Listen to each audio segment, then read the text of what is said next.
and equality under the law. Congressman Gaetz. I thank the gentleman from New York for yielding and also for leading on the great question of whether or not we should have a second special counsel to evaluate the misconduct of the FBI and the Department of Justice in pursuing unfounded and inappropriate warrants to spy on a member of the Trump transition team without due process and without proper protocol. One of the reasons I joined the gentleman from New York in this call is that currently the person making the critical decisions regarding Hillary Clinton and Donald Trump and this narrative regarding Russia is Rod Rosenstein. And I believe Mr. Rosenstein has a series of conflicts of interest, each of which would independently disqualify him from overseeing this review, and yet he continues. That's troubling to me, and it's one of the reasons why we need to have a second special counsel. In fact, it was Mr. Rosenstein who signed a FISA warrant renewal to spy on Carter Page.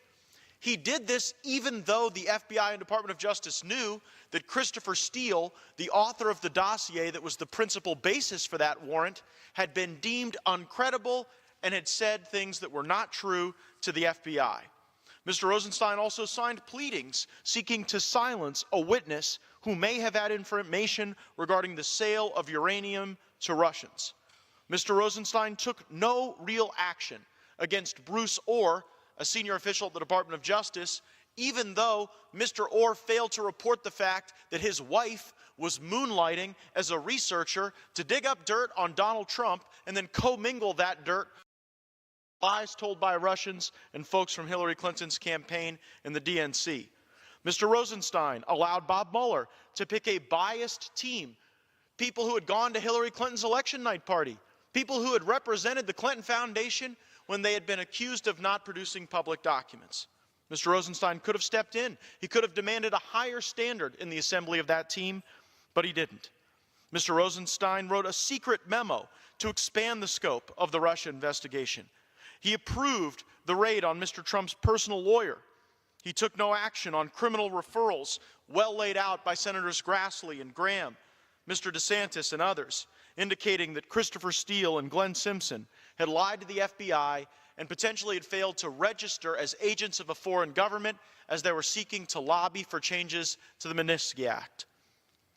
But when Mr. Rosenstein's own action was questioned, when his own propriety, when his own integrity was called to bear as a consequence of his participation in the illegal spying by our government on American citizens, well, he didn't go seek the same special counsel remedy that he sought to go after Mr. Trump.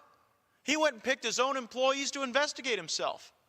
And I agree with Mr. Zeldin of New York that that is a standard that erodes our trust in the rule of law. When you got one set of rules for the Clintons and the FBI and the deep state and another set of rules for anyone that's had anything to do with Mr. Trump, we deprive ourselves of the ability to find the facts and to ensure that people who've truly broken the law are held accountable.